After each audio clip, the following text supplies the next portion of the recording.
শুরু হচ্ছে সুরায় রাফার লেখা উপন্যাস আমি শুধু চেয়েছি তোমায়। নভেম্বরের শেষ সপ্তাহ চলমান। এই সময় বছরের সবচেয়ে শীতলতম সময় পার করছে পুরো রাশিয়া। দিনরাত 24 ঘন্টায় তাপমাত্রা চলে আছে মাইনাসের কাঁটায়। সারাবেলা অবিরত তুষারপাতে জমাট বেঁধে পাথরখণ্ডে রূপ নিয়েছে চারিদিক। মসৃণ পিচঢালা রাস্তাগুলো ঢাকা পড়েছে কয়েক স্তর শ্বেতরঙা বরফকুচির আড়ালে। প্রকৃতির এহেন বৈরী আচরণে জনজীবন ব্যাহত। ঠিকমতো রাস্তা চিনে পথ এগোনো মুশকিল, অথচ এমন বৈরী আবহাওয়ার মাঝেই দিকবিদিক জ্ঞানশূন্য হয়ে জঙ্গলের রাস্তা ধরে প্রাণপণ ছুটছে ঈশানী। যদিও রাস্তা চেনার উপায় নেই, হাঁটু সমান বরফের মধ্যে দিয়ে কোনো মতে সামনে এগোনোর প্রচেষ্টা বলা যায়। তবে এই বিস্তৃত জঙ্গলের শেষ কোথায় তা ঠিক জানা নেই ঈশানীর। এভাবে উদ্ভ্রান্তের মতো ছুটতে থাকলে ধরা পড়ে যাওয়ার প্রবণতা প্রকট। এবার এরিসের হাতে ধরা পড়ে গেলে এই জীবনে আর রক্ষা নেই। সেই ভেবে শরীরের সর্বশক্তি প্রয়োগ করে আরও দ্রুত এগোনোর প্রয়াসে পা চালায় ঈশানী।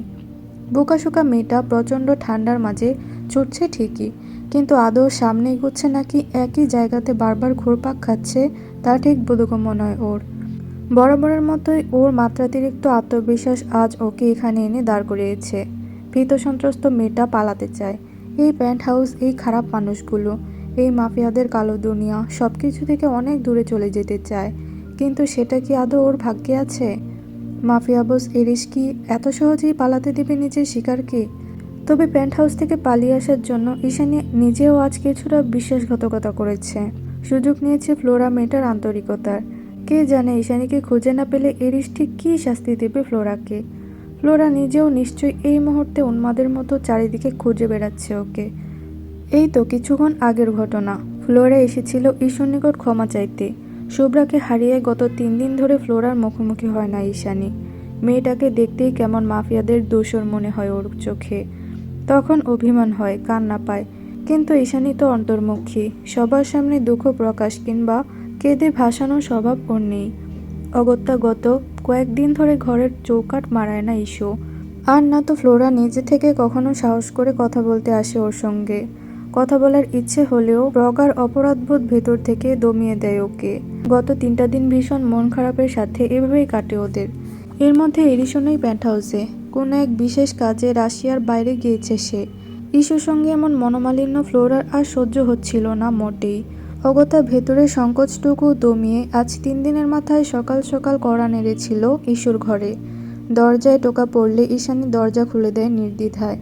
ও নিজেও বোধহয় মেয়েটার প্রতি অভিমান পুষে রাখতে চাইছিল না আর। ইতিমধ্যে ভেতরে প্রবেশ করার পরেও ফ্লোরা কথা এগোনোর জন্য আগ বাড়িয়ে বলে, আসবো ভেতরে?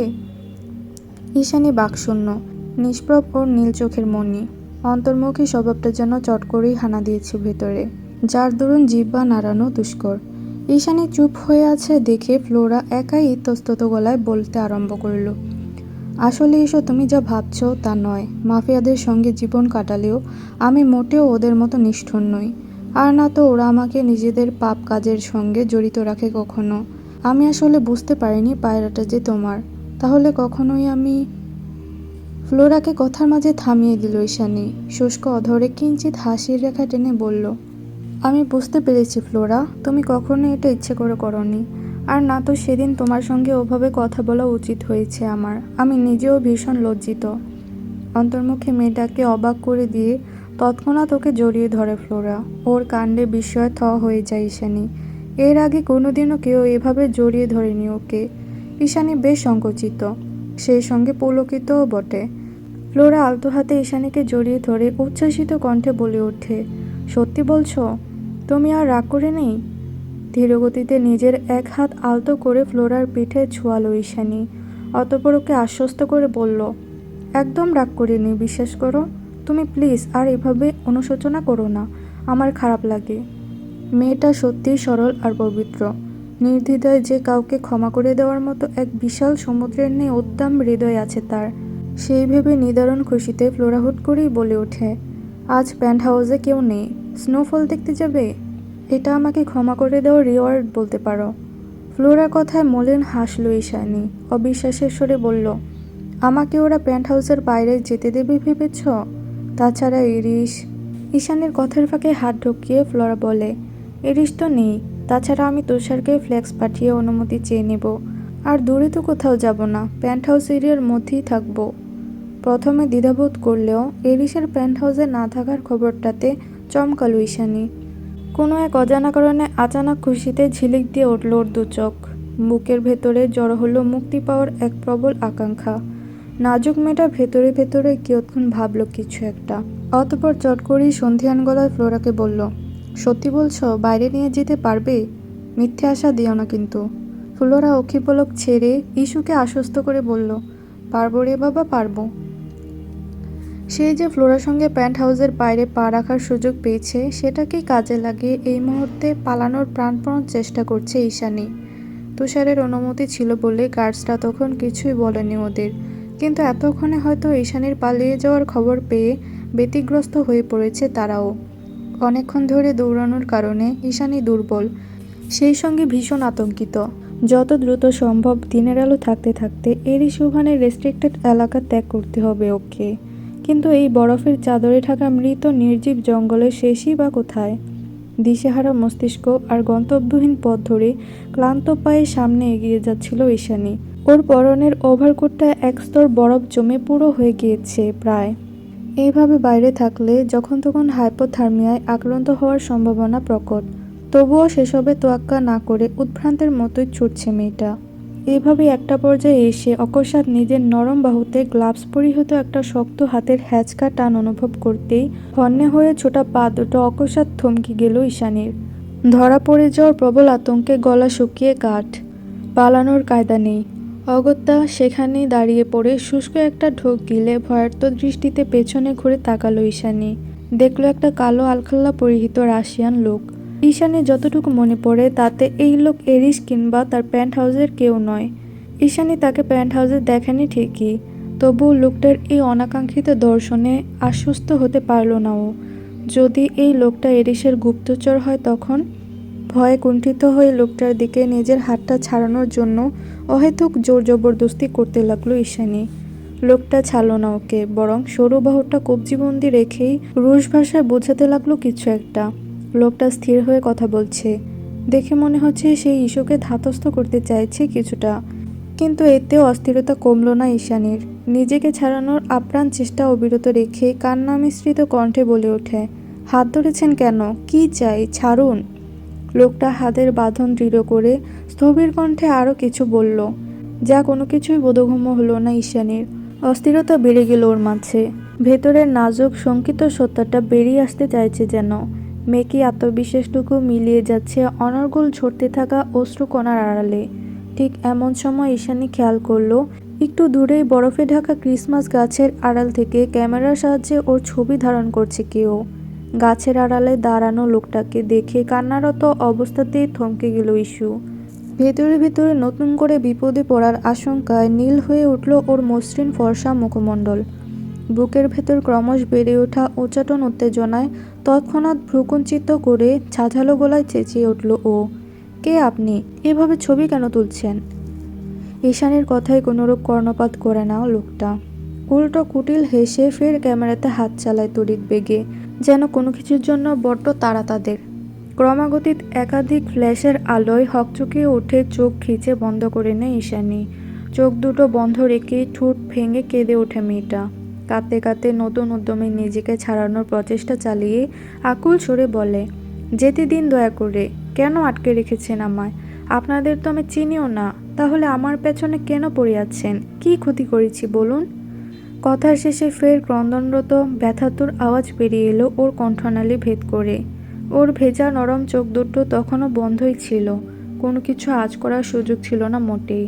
ঠিক এমতাবস্থায় কয়েক ন্যানো সেকেন্ডের মাঝে হুট করেই এক বিকট গগন বিদারী আওয়াজে কেঁপে উঠল বিস্তৃত গোটা জঙ্গল।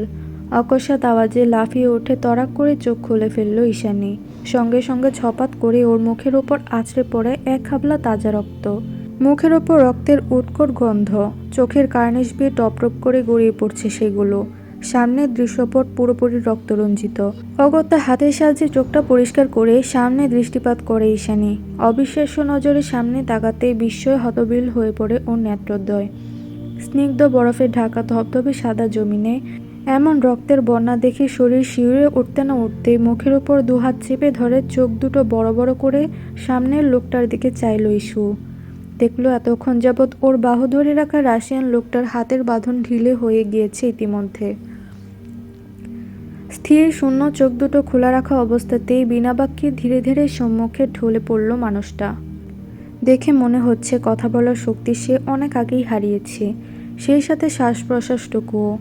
ঈশানী আরেকটু ভালোভাবে খেয়াল করতেই দেখল লোকটার মাথার অগ্রভাগ থেকে জলরাশির ন্যায় গলগলিয়ে বেরিয়ে আসছে ভীষণ তাজা রক্তস্রোত, যা দেখে মুহূর্তে আটকে ওঠে ঈশানী। এই কেমন দুনিয়া! কত সহজেই না জলজ্যান্ত মানুষটা চোখের সামনে নিথর হয়ে মৃতদেহে পরিণত হলো। এইসব নৃশংসতার সঙ্গে মোটেই পরিচিত নয় ও। তার ওপর সদ্যমৃত লোকটা মূর্তির ন্যায় সোজা ঢলে পড়ছে ওর দিকে। এক্ষুনি সরে না দাঁড়ালে হয়তো ওর গায়ে এসেই আছড়ে পড়বে রক্তাক্ত শরীরটা। ভয়ের চোটে শরীরের রক্ত হিম হয়ে এলো ওর। তৎক্ষণাৎ চিৎকার করে দু হাতের ধাক্কায় দূরে সরিয়ে দিল আলখাল্লা পরিহিত মৃত লোকটাকে।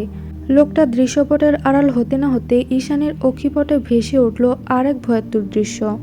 সামনে ওর থেকে মাত্র কয়েক হাত দূরে দাঁড়িয়ে আছে ওর আসন্ন বিপদ স্বয়ং এরিস ইউভান। প্রকৃতিতে অপার তুষারপাত এখনো বহমান। ভেজা তুলার মতো শুভ্র তুষারপাতের মাঝে কালো কুট পরিহিত স্নিগ্ধ মানবের ধারালো চেহারাটা আচমকা ভেসে উঠল ঈশানের চোখে। যার পায়ের কাছে লকলকে কুটিল চেহারা নিয়ে দাঁড়িয়ে আছে বরফের কুচির সঙ্গে মিলেমিশে যাওয়া ধবধবে সাদা বোঝো। আপাতত হিংস্র প্রাণীটির দু চোখ ইস্যুর পায়ের কাছে পড়ে থাকা নির্জীব রক্তাক্ত শরীরটার দিকে নিবদ্ধ। দেখে মনে হচ্ছে এখনই হয়তো হাওয়ার বেগে ঝাঁপিয়ে পড়ে ছিঁড়ে খুঁড়ে খাবে লোকটাকে। ঈশানী এক পল চাইল বোজোর পানে, অতঃপর দৃষ্টি সরিয়ে আতঙ্কিত নজরে পরখ করে ইরিশকে। হাতের রিভলভার নিয়ে এদিকে এগিয়ে আসছে সে। গলার মাঝে কোনো তরল অবশিষ্ট নেই আর। এই মুহূর্তে পৃথিবীর সবচেয়ে অসহায় আর শঙ্কিত মানবী বোধ হয় ঈশানী। এরই সময় দিল না ভাববার। বোজোর থেকেও দ্রুত বেগে এগিয়ে এসে থাবা বসালো ঈশানীর কণ্ঠনালীতে। কড়া পড়া খড়খড়ে হাতে ওর নরম কণ্ঠনালীটা চেপে ধরে রাগে গর্জন করে উঠল সে। কি মনে হয় আমি বাদে রাশিয়ার সবাই খুব ভালো মানুষ? এরিসের প্যান্ট হাউস থেকে পালানোর স্পর্ধা হয় কি করে তোমার? মুহূর্তেই মুখের মাঝে রক্তের নোনতা স্বাদ অনুভব করে ঈশানী। নীলরঙা অসহায় চোখ দুটো কোটর ছাড়িয়ে বেরিয়ে আসতে চাইছে যেন। শ্বাস প্রশ্বাসে বাধাপ্রাপ্ত হওয়ায় ক্রন্দনরত ফ্যাকাশে ঠোঁট দুটো ফাঁক হয়ে গিয়েছে আপনা আপনি। এরিস ছাড়ে না ইস্যুকে, বরং হাতের বাঁধনে কোনো পরিবর্তন না এনেই অন্য হাতে ট্রিগার প্রেস করে গুলি বসিয়ে ঝাঁঝরা করে দেয় গাছের আড়ালে দাঁড়িয়ে থাকা স্পাইটার বক্ষস্থল। বিভীষিকায় পরিণত হয়েছে ঈশানের মুক্তির আকাঙ্ক্ষা। এতক্ষণে তুষার আর ফ্লোরাও এসে হাজির হয়েছে সেখানে। বোজো গন্ধে শুকে এগিয়েছিল বলে এরিস খুব তাড়াতাড়ি খোঁজ পেয়েছে ঈশানের। কিন্তু তুষার আর ফ্লোরাকে বরফের চাদরে ঢাকা জঙ্গলের মাঝে এই জায়গাটা খুঁজে পেতে বেগ পোহাতে হয়েছে বেশ। ওরা বেশ খানিকটা দূরত্বে দাঁড়িয়ে আছে হত্যাযজ্ঞের থেকে। সামনের বীভৎস পরিস্থিতি লক্ষ্য করে তীক্ষ্ণ দৃষ্টিতে ফ্লোরের দিকে চাইল তুষার। মেয়েটা জড়সড় হয়ে মাথা নইয়ে দাঁড়িয়ে আছে ওর পাশেই। সেদিকে ভ্রু কুঁচকে তাকিয়ে গম্ভীর স্বরে তুষার বলে, আমার পেছন পেছন এত দূর আসতে নিষেধ করেছিলাম না? এখন এসব দেখতে ভালো লাগছে? ক্ষমা করে দিন না। মুখ কাঁচোমাচো করে অত্যন্ত নিচু স্বরে বাক্যটুকু উচ্চারণ করে ফ্লোরা। ক্ষমা? কিসের ক্ষমা? এত বড় একটা অন্যায় করে এখন আবার ক্ষমা চাইতে এসেছ? ছোট করে উচ্চারণ করে উপর নিচ মাথা নাড়ালো ফ্লোরা। তুষার রাগান্বিত হলো। মেয়েটা এত ছেলে মানুষ কেন? এতদিন ধরে মাফিয়াদের সঙ্গে থেকেও একটু চালাক চতুর হতে পারল না এই বোকা ফ্লোরা। সেই ভেবে বিরক্তিকর আওয়াজ বেরিয়ে এলো তুষারের মুখ থেকে। সে দাঁত কটমট করে বলল, কে বলেছিল ঈশানীকে নিয়ে বের হতে? আমি বলেছিলাম? নাকি তুমি আমাকে একবারও জানিয়েছিলে যে তোমার সঙ্গে এই ঝামেলার বস্তুটাও বের হবে? আগেরবার যখন চোখে ধুলো দিয়ে পালিয়ে গিয়েছিল তখনও কি শিক্ষা হয়নি? বোকামে একটা। তুষারের কথার প্রত্যুত্তর না করে নাক টানল ফ্লোরা। হাতের পিঠ দিয়ে অক্ষিকোণে জমে থাকা তপ্ত জলটুকু মুছে নিল আলগুচ্ছে। অতঃপর ঈশানী আর এরিসের দিকে দৃষ্টিপাত করে মিনমিনিয়ে বলল, এরিসকে থামান দয়া করে, ইস্যুকে মেরে ফেলবে তো। ফ্লোরার ইশারা অনুসরণ করে তুষার এক পল সামনে দৃষ্টিপাত করে নির্বিকার কণ্ঠে বলল, আই থিঙ্ক এরিস অনেক ধৈর্য ধারণ করছে। সরল কপাল নিমিষে বেঁকে গেল ফ্লোরার। সে উদ্ভট আওয়াজ করে বলল, মানে? এই যে দেখতে পাচ্ছ, ইরিশ মিস ব্লু আইড অ্যাঞ্জেলের গলা চেপে ধরে গজরাচ্ছে, কিন্তু ওর জায়গায় অন্য কেউ হলে ইরিশ এমন কিছুই করতো না। কি করতো তাহলে? কলিজা হাতে নিয়ে ভয়ার্ত আওয়াজে প্রশ্ন ছুড়ল ফ্লোরা। ক্রূর হাসিতে ঠোঁট বাঁকালো তুষার। ঠোঁট জুড়ে হাসি বিস্তৃত হলেও চোখ দুটোতে রহস্যের কপরতা ধরে রেখে তুষার জবাব দিল, সোজা মাটিতে গেড়ে দিত। বারবার করে সতর্ক করেছিলাম তোমায়, ইরিশ ইউভানের সঙ্গে লাগতে এসো না। আমাকে চ্যালেঞ্জ করে পালানোর দুঃসাহস দেখিও না। কিন্তু তোমার শিক্ষা হয়নি। এতবার নিষেধ করার পরেও আমার নাকের ডগা দিয়ে পালিয়ে যাচ্ছিলে তুমি। কি ভেবেছিলে পাইথন লিডারকে টেক্কা দেওয়া এতই সহজ? ঈশানী কথা বলতে পারছে না। কণ্ঠনালীর প্রচণ্ড চাপে ঠোঁটের আগায় এসে আটকে আছে রুহটা। তীব্র যাতনায় সমগ্র মুখমণ্ডল রক্তিম বর্ণ ধারণ করেছে ওর। চোখ দিয়ে অনর্গল ঝরে পড়ছে ব্যথাতুর নোনা জল। সেসবে বিন্দুমাত্র তোয়াক্কা না করেই এরিশ বলল, বলেছিলাম আমি হার্টলেস। বিশ্বাস হয়নি তাই না? এবার থেকে ঠিকই বিশ্বাস হবে। পাইথন লিডারকে চ্যালেঞ্জ করার ফল কতটা ভয়াবহ যন্ত্রণা বয়ে আনবে তোমার জীবনে, সেটা এবার হাড়ে হাড়ে টের পাবে তুমি। ঈশানী মরে যাচ্ছে, দম আটকে এসেছে ওর। এবারের মতো বাঁচতে চায় শুধু। অগত্যা ইরিশের হাত থেকে নিজেকে ছাড়ানোর প্রয়াসে অস্থির হয়ে এলোমেলো কদমে পিছিয়ে যায় দুর্বল মেয়েটা। ইরিশের চোখের মাঝে ক্রোধের অগ্নিস্ফুলিঙ্গ। সেও লম্বা পা ফেলে এগুতে শুরু করে সমান তালে। এভাবে পেছাতে গিয়ে এক পর্যায়ে ঈশানীর পায়ে এসে আটকায় স্যাঁতস্যাঁতে কোনো এক অজ্ঞাত বস্তু। ইরিশের হাতের বাঁধনে আবদ্ধ থেকে আর চোখে সেদিকে এক পল নজর বোলায় ভীত মেয়েটা। এক মুহূর্ত, মাত্র এক মুহূর্তের জন্য নিচে তাকানোর সঙ্গে সঙ্গে চোখের রং পাল্টে গেল ওর। গা ঘিনঘিনিয়ে ভয়ানক এক দৃশ্যপট চোখের সামনে ভেসে উঠতেই আতঙ্কের শেষ সীমানা ছাড়িয়ে দু হাতে শক্ত করে ইরিশের ওভারকোটটা খামছে ধরে অকস্মাৎ গলা ছেড়ে চিৎকার দিয়ে উঠল ঈশানী। ঈশানীর চিৎকারের আওয়াজে ভ্রম কাটে ইরিশের। সে তৎক্ষণাৎ ঈশানের গলা থেকে হাত সরিয়ে দৃষ্টিপাত করে নিজের দিকে। তীক্ষ্ণ চোখ দুটো ছোট ছোট করে পায়ের কাছে তাকাতেই দেখতে পায় একটু আগের সেই রোজ লোকটার মরাদেহটা ছিন্ন ভিন্ন করে খুবলে খেয়ে একবারে নাড়িভুড়ি বের করে ফেলেছে বোঝো। এহেন বীভৎস দৃশ্য দ্বিতীয়বার দেখার সাহস হলো না ঈশানীর। প্রথমবারে গগন কাঁপানো চিৎকার দিয়ে গড়গড় করে বমির জোয়ারে ভাসিয়ে দেয় ইরিশের সমস্ত শরীর। মেয়েটার এরূপ মাত্রাতিরিক্ত সাহস দেখে ইরিশের মস্তিষ্কটা চড়াত করে উঠল ফের। ঝাঁঝালো মেজাজের বহিঃপ্রকাশ ঘটিয়ে পুনরায় ইস্যুকে কিছু বলতে যাবে, তার আগেই চেতনা হারিয়ে শীর্ণকায় শরীরের সমস্ত ভর ছেড়ে শূন্যে লুটিয়ে পড়ে ঈশানী। বরাবরের মতো মাটি স্পর্শ করার আগেই ওর দুর্বল শরীরটাকে বাহুবদ্ধ করে নেয় ইরিশ। ইরিশের হাতের উপর গা ছেড়ে পড়ে আছে ঈশানী। রেশমের মতো ঝুরঝুরে চুলগুলো অগোছালো হয়ে লেপ্টে আছে ওর সমস্ত মুখমণ্ডলে। মুখের সাহায্যে ফু দিয়ে বিনা বাক্যে ওর চুলগুলোকে আলগোছে সরিয়ে দেয় ইরিশ। পরক্ষণেই মেয়েটার শুকনো চেতনাহীন ফ্যাকাশে মুখের দিকে অনিমেষ চেয়ে হাসকি স্বরে বলে ওঠে, বারবার নিজের এই সরল মুখটা দেখিয়ে কি প্রমাণ করতে চাইছো? টনটনে মাথা ব্যথায় কাতরাতে কাতরাতে ঠিক যেই মুহূর্তে চোখ খুলে ঈশানী, তখন সকাল ছাপিয়ে সন্ধ্যা রাত। চেতনা ফিরে আসা মাত্রই কাচের দেয়াল ভেদ করে বাইরের অবিরাম তুষারপাতে দৃষ্টিপাত বোলালো মেয়েটা। কিয়ৎক্ষণ সেদিকে নজর বুলিয়ে ইস্যু বুঝল ও ইতিমধ্যে ইরিশের সেই চিরচারিত প্যান্ট হাউসে রয়েছে। এইটাই বোধহয় ভবিতব্য। দীর্ঘশ্বাসের সাহায্যে ভেতরের আহত বাতাসটুকু বের করে দিয়ে চোখ ঘোরায় ঈশানী। সামান্য নড়াচড়া করে উঠে বসার চেষ্টা চালালে চট করে কেউ একজন বাধা প্রদান করে আদরে শাসনে বলে, প্লিজ ডোন্ট গেট আপ। লোকটার গমগমে আওয়াজ অপরিচিত ঠেকল ইস্যুর কানে। সহসা চোখ উঁচিয়ে সামনে দৃষ্টিপাত করতেই দেখল একজন চশমা পরিহিত মাঝবয়সী রুশ লোক যত্ন সহকারে স্যালাইন খুলছে ওর বাহু থেকে।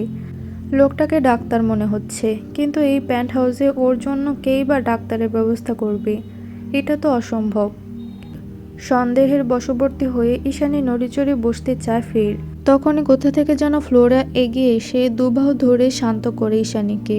মিষ্টি হেসে ওকে আশ্বস্ত করে বলে, এখন কেমন লাগছে ইস্যু? ফ্লোরার এই নিষ্পাপ সম্মোহনী হাসিতে মনটা বিষণ্ণ হয়ে পড়ে ঈশানীর।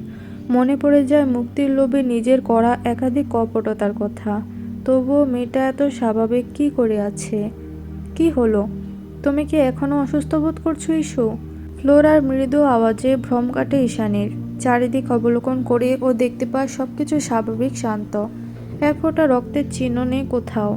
এমনকি ওর পরনের জামা কাপড়গুলো অত্যন্ত পরিপাটি।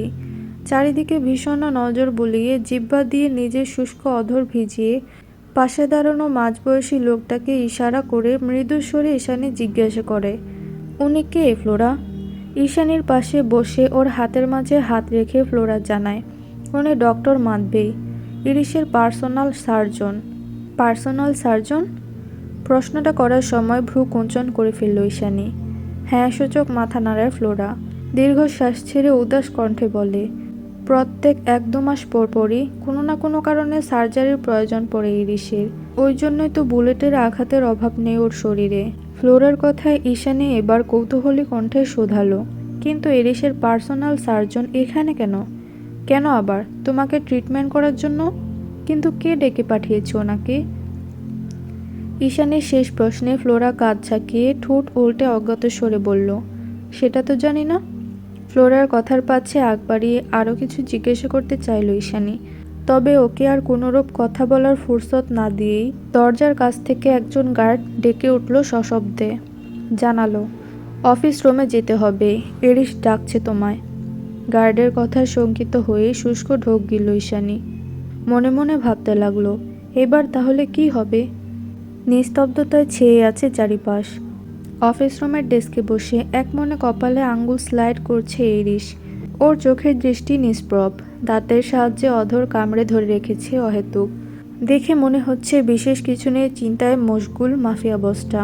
ঠিক এমন সময় ভেজিয়ে রাখা দরজার ঠেলে অফিস কক্ষের ভেতরে প্রবেশ করে তুষার। হাতে থাকা আইপ্যাডটা এরিশের দিকে স্বগতিতে বাড়িয়ে দিয়ে পুনরায় স্থির হয়ে দাঁড়ালো সে। উদাসীন ভঙ্গিতে আইপ্যাডটা স্ক্রল করতে করতেই প্রশ্ন ছুড়ল এরিশ, ডক্টর মাদভে এসেছে? তুষার হ্যাঁসূচক মাথা নাড়িয়ে জানায়, এসেছে। এরিশ এবার সোজা হয়ে পিঠ টান টান করে বসল চেয়ারে। আইপ্যাডটাতে সূক্ষ্ম নজর বুলিয়ে জিভ দিয়ে গাল ঠেলে রাশভারী আওয়াজে বলল, লাশ দুটোকে পেয়েছ? পুনরায় মাথা নাড়িয়ে হ্যাঁ জানায় তুষার। পরক্ষণে চিন্তিত স্বরে বলে, লাশ দুটোকে পাওয়া গেলেও ক্যামেরাটার খোঁজ পাওয়া যায়নি। মনে হচ্ছে কেউ ইচ্ছে করে সরিয়ে ফেলেছে। হাতের আঙ্গুলগুলো নির্বিঘ্নে টেবিলের উপর নাড়াতে নাড়াতে এরিশ বলল, it was a trap. I also think that. By the way, এরা দুজন কারা ছিল? আর জঙ্গলেই বা কী করছিল? নাক টেনে বুক ভর্তি বাতাস পড়ে নিল তুষার। অতঃপর এরিশের প্রশ্নের প্রত্যুত্তর করে বলল, এখানেও ট্র্যাপ। দুজনের মধ্যে একজন ড্যানিয়েলের সিক্রেট স্পাই ছিল ঠিকই, কিন্তু আরেকজনের পরিচয় এখন পর্যন্ত আইডেন্টিফাই করা যায়নি। দ্রুত করো। I want all of them in my basement. এরিশের কণ্ঠে ভয়াবহ ক্ষুব্ধতা। তুষার একটু আগ বাড়িয়ে তির্যক ভ্রু উঁচিয়ে বলল, ওদের অপরাধ? কৈফিয়ত চাইছ? চোখ ছোট ছোট করে তীক্ষ্ণ নজরে তাকালো এরিশ। ওর দৃষ্টি অনুসরণ করে ফুস করে একটা দীর্ঘশ্বাস ছেড়ে বেরিয়ে যেতে যেতে তুষার বলে, ওফ, ভুলেই তো গিয়েছিলাম, এরিশ ইউভান্ত আবার কাউকে কৈফিয়ত দেয় না। তুষারের কথায় না চাইতেও কয়েক সেকেন্ডের জন্য ঠোঁট কামড়ে ফিচকে হাসল ইরিশ। অফিস কক্ষ থেকে বেরিয়ে যেতে নিয়েও ফের ঘুরে এলো তুষার। হাতের সাহায্যে কপাল লেপ্টে থাকা ঘন চুলগুলোকে ব্যাকব্রাশ করে ইরিশকে উদ্দেশ্য করে গভীর স্বরে বলে ওঠে, মেয়েটাকে সেদিন ফিরিয়ে দিয়েছিলেন, but she is so expensive. Dubai শেখদের মনের রানী। তুষারের কথায় উপহাস করে চোখ উল্টালো ইরিশ। কোনোরূপ দ্বিধাবোধ না করেই নির্বিকার গলায় বলল, সো হোয়াট? এরিশের কথায় চোখও কপালে উঠে গেল তুষারের। এত এক্সপেন্সিভ মেয়েটাকে অহেতুক বিদেয় করে বলছে সো হোয়াট? সেই তখন থেকে তুষার বিনা বাক্যে চেয়ে আছে দেখে কণ্ঠে নিদারুণ গম্ভীর্যটা টেনে ইরিশ বলে, লিসেন, সস্তা জিনিসে টাচ করতে ভালো লাগে না আমার, বড্ড ইরিটেটিং ফিল হয়। নেক্সট টাইম আর এসব পাঠিও না। তাহলে কি আরও এক্সপেন্সিভ? নেভার। বাক্যটুকু জিহ্বা থেকে বেরিয়ে আসার আগেই মুখের উপর হুঙ্কার দিয়ে তুষারকে পুরোপুরি থামিয়ে দেয় ইরিশ। তাহলে এক্সপেন্সিভ বলতে কী বোঝাতে চাইছেন? কিছু না, ইউ ক্যান লিভ নাও। তুষার আর কী বা করবে? মনে মনে নিজের বসকে চরম আনরোমান্টিক উপাধিতে ভূষিত করে উদাস পায়ে বেরিয়ে যায় অফিস কক্ষ থেকে। তুষার অফিস রুম ত্যাগ করতে না করতেই অন্য পাশ থেকে ঈশানীকে টেনে হিঁচড়ে অফিস কক্ষে এনে হাজির করে একজন গার্ড। ঈশানী আসতে চাইছিল না বলে ওর বাহু ধরে টানতে টানতে নিয়ে এসেছে গাড়িটা।